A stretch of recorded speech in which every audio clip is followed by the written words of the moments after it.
Good afternoon, everyone, evening, morning, wherever you are. My name is James Vandenberg. I'm the Senior Risk, Culture and Engagement Manager at DLA Piper. Tim, do you want to introduce yourself? Yeah, I'm Tim Wood. I'm CEO and co-founder of ThinkCyber, creators of Red Flags. Thanks.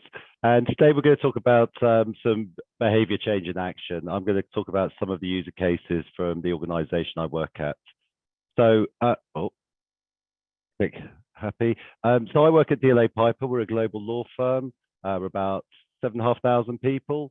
And I'm the Risk Culture and Engagement Manager or Senior Manager. I used to be an information security awareness person until about 3 or 4 months ago. So I've been at DLA for about 4.5 years.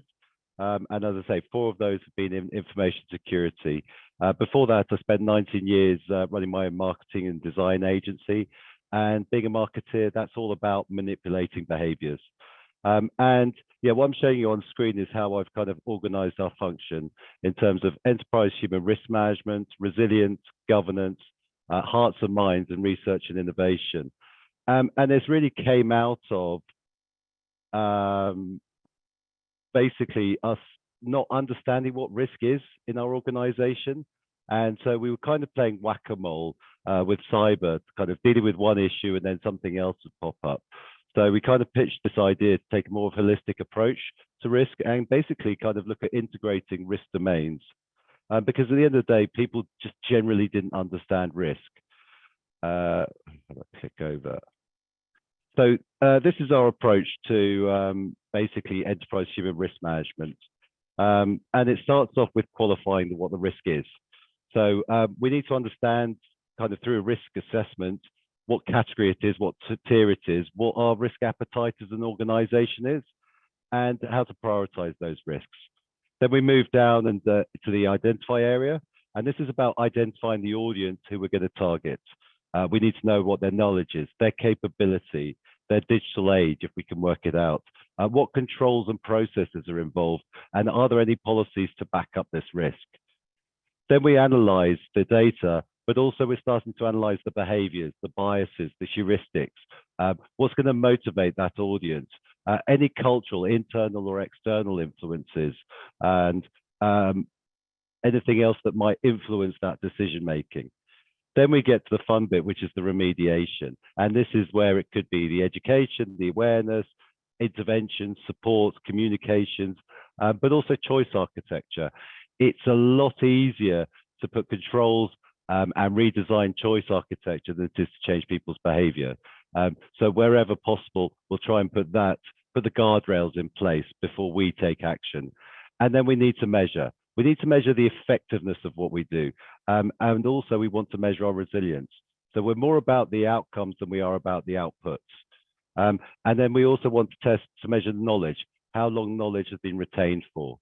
And then that leads to the reporting stage. And that's strategic, reporting up, tactical and operational. But it is also about reporting about governance. So we need to evidence everything we do for that compliance piece, but also for audit and for our own kind of sanity. So how do we do this? So we've changed the way we talk about risk. What I'm showing on screen now is a very simple equation. It's about events and responses and outcomes. E plus R equals O. And this is how we now talk about risk in a kind of an agnostic way within the firm. So an event is any situation that has a potential to introduce risk or create an impact. So that includes any incidents, errors, near misses. The response is the individual actions taken in response to an event. So this is the key to what we're talking about. And then the outcome is the desired outcome from the person or the firm. Now, all we can do, we can't change an event happening and we can't determine the event. We know what we want it to be. But what we can do is influence people's responses. So someone's response will be due to their kind of experiences, the culture they're in, their knowledge, their motivations. And so by having a very simple equation, it's really helped us to kind of talk more about these areas of risk within our organization. So I haven't been in this position for very long, 4 and a bit years, and I've really relied on what I call my Sherpas, my guides, And Tim is one of those guides who's helped me kind of navigate this world of behaviours. And I'm going to hand over to you, Tim, as a subject matter expert, to take it forward. Fantastic. Thank you very much, James. Yeah, so I want to develop from here the ideas that James has just highlighted, that we potentially need to think a little bit differently about how we deliver awareness if we're going to focus on trying to get the responses that we want. And I want to do that by exploring 5 common mistakes that people and organizations are making in the ways that they're trying to deliver awareness. So I'm going to talk through the idea that it's just common sense, that the issue is just one of knowledge and understanding, that it's just about getting the message across more effectively, that actually people act rationally, and that's a mistake to think like that. But it's also a common mistake to think that people always act irrationally. So let's start with the first one of those. So here the issue is thinking that acting securely is really just common sense. It's just the expected behavior that people should do. And one of the reasons that we have this mistake is that as security practitioners, our mental models mean that we kind of get security, and that can make it hard for us to understand why perhaps some other people don't. And there's obviously a psychological model behind this idea of the curse of knowledge, that someone who really understands and gets something perhaps finds it quite hard to understand why other people don't, or in fact to explain it in a way to help other people to understand it. But there's another psychological factor impacting here that happens on the other side, the side of the recipient, which is the Dunning-Kruger effect, which is this idea that people who perhaps aren't so good at something maybe have an inflated opinion of how good they are at it. So we're trying to educate people who might be quite reluctant and go, look, I know all of this already, stop telling me all about that. Now, the other risk with this idea of thinking that it's just common sense is perhaps maybe senior management thinking that, come on, getting people to act securely, it's just simple. You've told them, why aren't they doing it? Behavior change is simple. Well, if that's the attitude, where do we even start? If changing behavior was simple, then we'd all be mega fit. We'd all eat well and have given up smoking and drinking, because we can change behaviors really simply, can't we?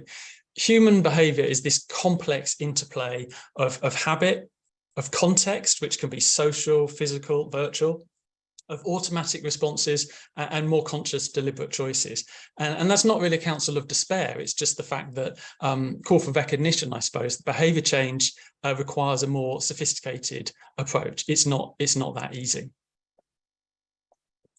So the next mistake people make is that this issue is just simply about knowledge and understanding. I suppose the argument here is that once we've told people what to do, the problem is solved. There's no denying that's the starting point. People may need education on threats and how to deal with them. But of course, organizations have been delivering mandatory awareness now for quite a long time, at least 10 years, I think, security awareness industry, if not longer. And we're still having incidents. Just because we impart awareness does not guarantee understanding. It doesn't guarantee behavior change, that's for certain. And we know that even experts for phishing, so the ex-technical director of the UK National Cybersecurity Centre openly admits that he was taken in by a scammer. Now, he wasn't tricked all the way, but he was taken for a ride for a little while. So it's not necessarily about expertise and knowledge. And finally, it's worth noting here that behaviour is quite nuanced. So an insecure decision that someone makes could be absolutely deliberate, but not malicious. It could be someone simply trying to get the job done. So your business processes aren't aligned with security. Or it could be accidental. So it could be knowledge and understanding that's there, but completely forgotten in the heat of the moment. So I think this is very much more than an issue simply of knowledge and understanding. This was quite interesting. It's almost like the message here is that maybe we should speak a bit more slowly or shout a bit louder and everyone would be acting securely. So I do think we can do better than e-learning, potentially. So I would question whether e-learning is the right tool for this problem. E-learning is a fantastic tool when you're choosing to learn about something, but we're in a situation where we're almost trying to force people to learn. So it's possibly not the best tool. So we could definitely do better tools. And there have been some great efforts to do better content in a more engaging way. So videos, games, cartoons, puppets. And people do and will come away saying they're great. So your people are happier and they might even have learned a lot. The problem is that you might have only learned it quite briefly. And I think engagement with this content is only half the battle. So one of the things quite a lot of this content is forgetting about is some basic learning science, this idea of spacing. You can't learn something once a year and expect to remember it. When you're revising for an exam, you mix things up, you spread it out, you do a little bit of this, and then you come back to it after a while. So spreading knowledge out is fundamental. But actually, I think there's a more fundamental issue here, which is that most of the awareness that we deliver is not particularly timely, and it's not in the context where the threat particularly lies. So 3 months later, 6 months later, when someone's back at their desk with their IT, are they going to remember? Is that training going to impact their behaviour? So I think to change behaviour, your delivery has to be much more timely and much more context-based. And let's look at a little example to explore that.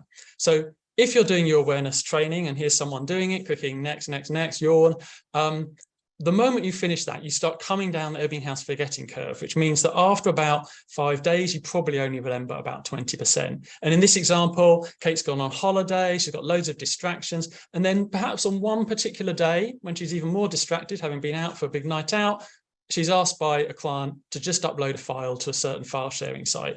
We're expecting her to remember potentially what she did 3-6 months ago when all of this is going on.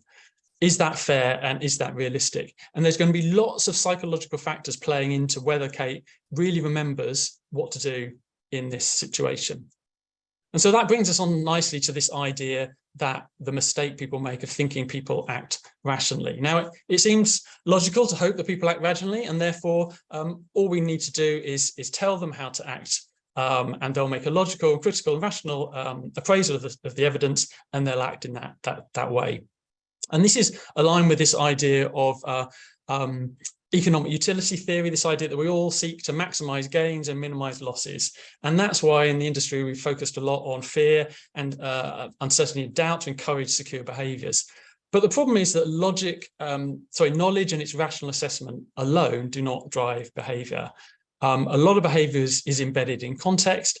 And also we're taking shortcuts all the time. So this idea that Kahneman and Tversky came up with, the fast and slow thinking, the fact that actually 95% of our decisions we're making, taking shortcuts and using rules of thumb and heuristics, helping our brain cope with all the information that's being thrown at it. And in that, context really drives how you make those decisions. And so while some behavior is deliberate and rational and thought through, a lot of it is driven by these cognitive biases. So let's drill into a couple of those. So one issue is anchoring, that we seek to anchor our opinions around perhaps the first thing we've learned. And that's really tricky in a fast-moving world of cyber, where perhaps a few years ago we were telling people passwords should be strong, maybe only 6 to 8 characters is fine as long as you mix up the punctuation, the numbers and stuff. Now we're actually saying passphrases would be good, longer phrases, easy to remember, but length makes a difference. We've anchored people with this original idea, and now we've got to try and change that. And that's where another factor of this idea of confirmation bias comes in, where we try and train people, and people will tend to ignore information that clashes with their currently held opinion, and they'll embrace information that they hear that matches that opinion. So we're trying to fight some of these things all the time.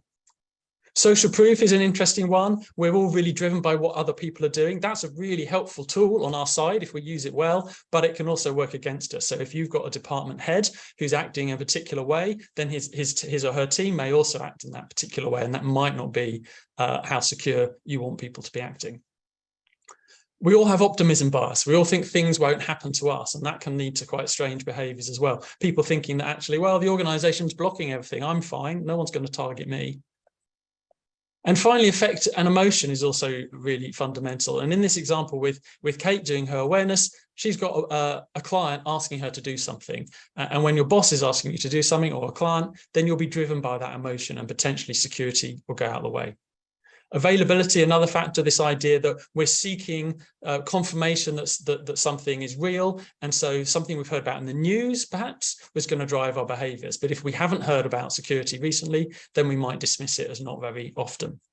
And it's worth remembering that the bad guys are doing this all the time, using this understanding of psychology, and you see it in phishing emails, social proof, authority, things like that.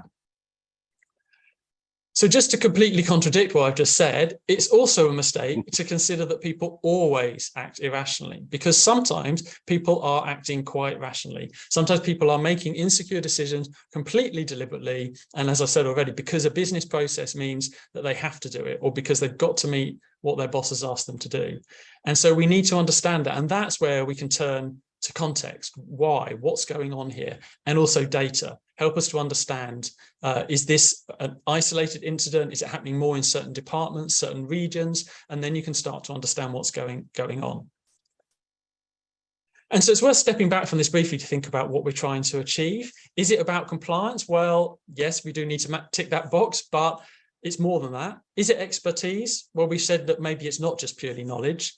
Is it awareness? Well, yes, we do need that. But really, if we want to reduce risk, we need behavior change here. And so perhaps the ability of what we're trying to do is think about how we quantify risk, how we target behaviors, and then measure the impact of what we're doing. So I just want to whiz through three models here that someone would be familiar with, because if we're going to do this, we're going to apply this understanding. We want to think about behavioral models. So COMB is a great model that helps us understand that behavior requires the capability, can you do it, an opportunity to do it, but also the motivation. Then we've got Fogg's model. It's quite similar. You'll see similar themes coming out here. This idea that you need some motivation. You've got to want to do it. You need ability. Can you do it? But there's also got to be some sort of prompt, some sort of timely element. And in COMB, this comes into opportunity, the physical aspect of that, the timing. Is it an opportune moment? And finally, the nudge units behavioral model hits on similar topics. This idea of, is the behavior easy? Is it attractive? Do I want to do it? Is it social? Also an element of attractive. Are other people doing it? But also this element of timeliness. So when we're thinking about how we deliver awareness, we can't ignore the importance of context and timeliness, because it comes through all these models. Do people have the opportunity and the time and the trigger and the cue to make them act securely? So just turning quickly to Stern's model. So Stern talks about the fact that behavior is this interaction between your attitude and the context that you're in. And what he found was that attitude really drove people's behavior when the context was quite weak. But unfortunately, when context was strong, people's attitudes, what they said they were going to do, went completely out the window. So again, context is a real strong driver of our behavior. For most of us, that context is on our device, doing our work on our IT. So let's just try and pull that together very quickly. All behaviors are taking place in a context. There's going to be some sort of trigger, and then we're going to act. And our reflection at ThinkCyber is that there's a too soon here. It's not in the context. It's the traditional approaches that we're doing. It's e-learning where there's a real risk it's forgotten, but it's not in the context where the threat lies. And there's potentially a too late. So tools that are looking at events in the SIEM, you can see a behavior is happening, but you're going to react to it. And there's a risk you get into this cycle of punishing people with training. Phishing simulations fall into this as well. So if we're looking at timeliness and context, what if we could do something here? This is an interesting opportunity to prime people in the context where the threat lies and steer them in the right direction. But even better, as they're actually doing the risky behavior. So as they're about to click a link, they're about to upload a file, delivering some intervention here. And if you can intervene, you can also measure, so you can understand and baseline behaviors. So that's very much what we're focused on in red flags, but I will turn now to James, who can talk a bit about what it looks like to try and apply some of that thinking in the real world. Cool, thank you, Tim. I mean, yeah, what I'm trying to do or trying to help is to enable informed decision-making for desired outcomes. That's ultimately what we're trying to do. And a holistic program is about taking a comprehensive perspective. It's looking at internal aspects, internal and external factors, organizational leadership culture, but it's also a consideration of the entire employee lifecycle. And that leads on to this slide, Inception. So Inception is basically our foundation. It's what everyone who enters the firm takes part on. It's not induction, but it's the next piece of induction. So we have a 3-month probation period. And what this is doing is using a psychological phenomenon called the fresh start effect. And this phenomenon suggests individuals are more motivated to make positive changes during significant life changes or life situations. And starting a new job, there is no better motivation to be the best version of yourself. So what we've done is we're taking advantage of this psychological phenomenon to focus on, in cyber, 3 specific behaviors, but also driving that culture change. So as Tim talked about, we're looking at motivation, we're looking at capability, ability, knowledge. All that is kind of included in the inception part of this. And the 3 behaviors we're looking at the moment are passwords and authentication, social engineering, and reporting. As a marketeer, you can see the fish behind me. This is also it's our brand, but it is also the phishing button. So there's that constant recognition of the brand and also what it means to them, kind of going back to Tim's point about kind of reinforcing the message, making sure it's always front of mind. Tim, have you got control? Can you change slides?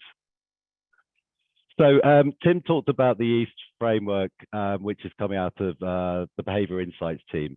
For me, it missed a key point of what we're about, which is fun. My favorite lessons at school, the ones that I engaged most with, were the fun lessons. So we also want to create a situation environment that stands out. We're in a law firm, we're very, very serious. So allowing people to take part in fun is really important to kind of grabs people's attention, but also their imagination. So we use escape rooms. We've designed our own phishing tournament. I think we had like 15% of the firm voluntarily sign up to be phished half a dozen times in 6 weeks. It's unheard of, but that's the way we design it. We pitch our colleagues against the bad guys. So it's not about catching anyone out. It's all about support. We also use scenario building, crisis simulations, things like that. So the non-normal stuff. And Tim talked about e-learning. Now, I'm not a great fan of e-learning unless it's got that interactive element of it. So we've been designing and building interactive e-learning things, which doesn't feel like your standard, put it on for 45 minutes and put it on double speed and just get through it. We want people to actually take part, actually have to do things. They're learning by doing. It's an extremely important part of our program, is that learning by doing. So we have an educationalist who has been, he's part of my team and he's helped design this. And with all the different frameworks that are in education, we keep going back to Sesame Street, which is keeping it simple and slowly repeating it. Going back to Tim's kind of point of view of kind of that drop off, well, that's what we're avoiding by doing that. And then we're using other behavioral sciences. So when it's talking about easy, this is about compliance with clear guidelines. So policies tend to be written by lawyers, or they tend to not make sense. We're an international business. English isn't our first language. So what we do is we create guidelines in the language of the colleagues and allow them to really understand what we're asking from them. When we say appropriate use, personal use, what does that actually mean? Well, it might mean you can do your online shopping, but it doesn't mean you can let your child use your device for their homework type thing. Attractive. It's really important. As a marketeer, I like using imagery, and hopefully the imagery you'll see on the deck today will kind of reinforce that. But big, bold images, we want to grab attention. We also don't like that FUD that Tim talked about. So what you're seeing here is part of our brand. We focus on where data is held, in a laptop, in a notebook, in a bag. We don't have baddies with hoodies and ones and zeros, because that's not accessible for our colleagues. And it's really important to break that barrier. Some people find cyber or risk, full stop, inapproachable, really, too scary. And that's when they get kind of decision paralysis. That social element. So Tim talked about social proof, the dangers and the positives. We try and focus on the positives. So for example, if someone is going to, I don't know, a site like Dropbox, which isn't officially onboarded in our firm, so it'd be considered shadow IT, up would pop a nudge to say, actually, 75% of your colleagues are using OneDrive. And that's actually been really effective to drive people, because a lot of the time people just don't know. And what's the other thing? Peer-to-peer learning. That's the other social element that we use quite successfully. So getting others to teach others about the risk, about what they're meant to do. So we empower managers to kind of drive that learning through their teams. And the other one is timely, the T in Feast. And this is about providing real-time, or as close as you can to real-time feedback and information. It's really important that when someone does something, you kind of recognize it and you give them that closure. Too often, kind of someone will report something and they have no feedback. They don't know whether they've done right or wrong. And it's really important to take people on that journey with them. Next slide, please, Tim. So stabilizers, or I think in America, they're called training wheels. These are the people who kind of show persistent risk. They just don't get it, or they do get it and they don't care. And the way we approach this is very much an empathetic and compassionate way. So the analogy I use is when you're driving, there are lots of visual signals or indicators to help you drive safely, to understand the risks ahead. Yet we invite people into our digital systems and our networks and go off you go, and expect them to do everything perfectly and not make any mistakes. But there are no visual prompts or nothing to help them on their way. And this is where kind of organizations like Red Flags really help to give those kind of signposting to go, actually, this might be danger. You might want to think about checking something here. Next slide, please. So yeah, this is how we look at this. And as Tim talked about, context is everything. So there's another organization called CyberSafe, and they have this database called the SebDB, and it lists basically all the cyber behaviors that need to be looked at. And what we've done is taken that, and it's open to the public, it's open source. So we've been working with this database to kind of link it to content, but also understanding what's important to us, but also what are these persistent offenders. I don't want to call them offenders because, but these persistent risk takers. Why? Again, it's back to that context of knowing why people do what they do. And we've also created our own risk score database. So we're taking insights from or data from all our systems, and then, sorry, I'm just distracted by the Slack.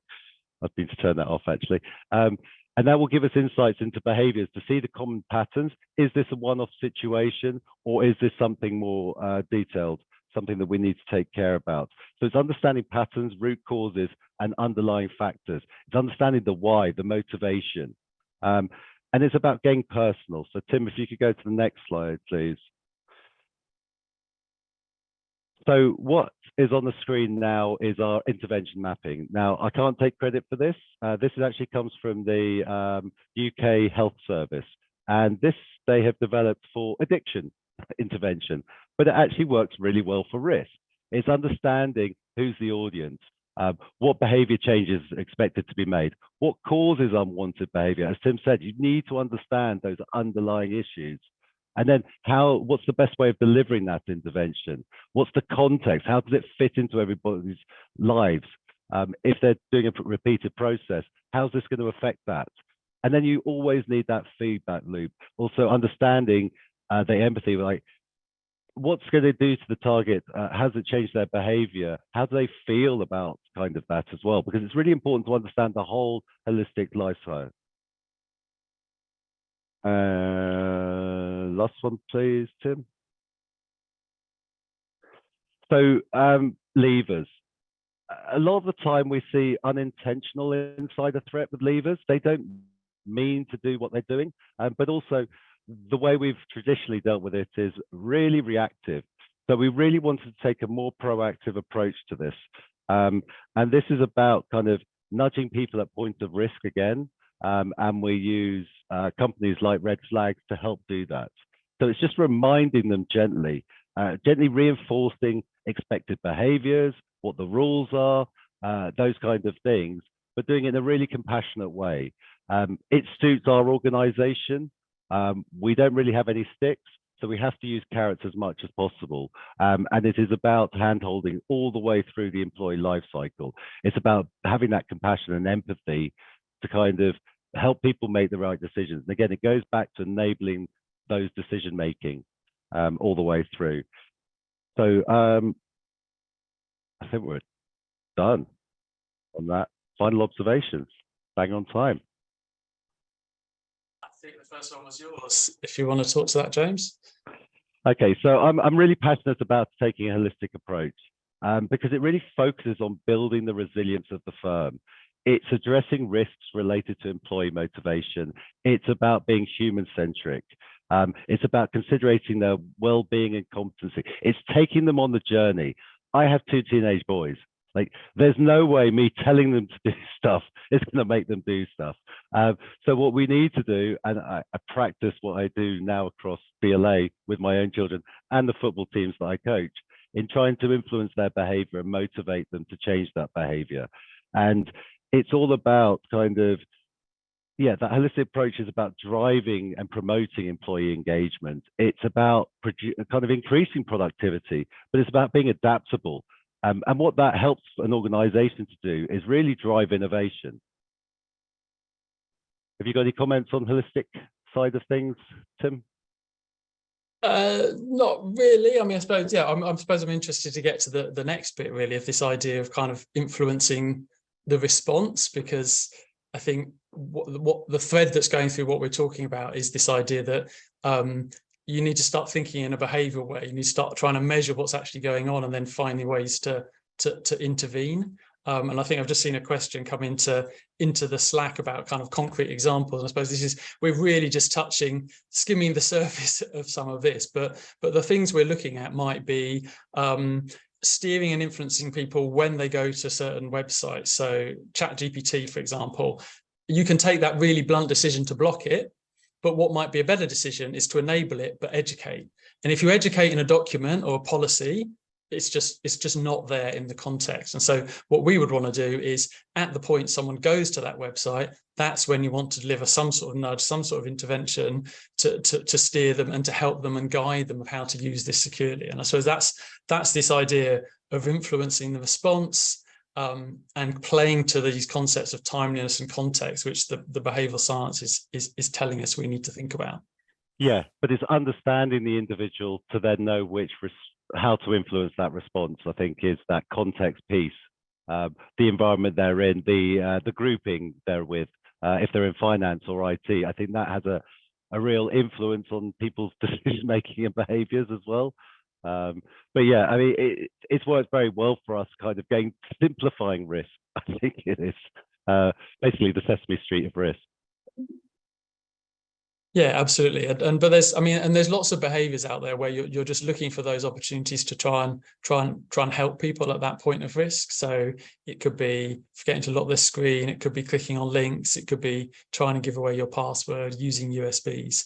But it's understanding that and maybe running a baseline, which is something that I know James is quite interested in. Understand a baseline of what behaviors are happening in the organization, and then once you've understood that and the context, where is it happening, who's doing it, why.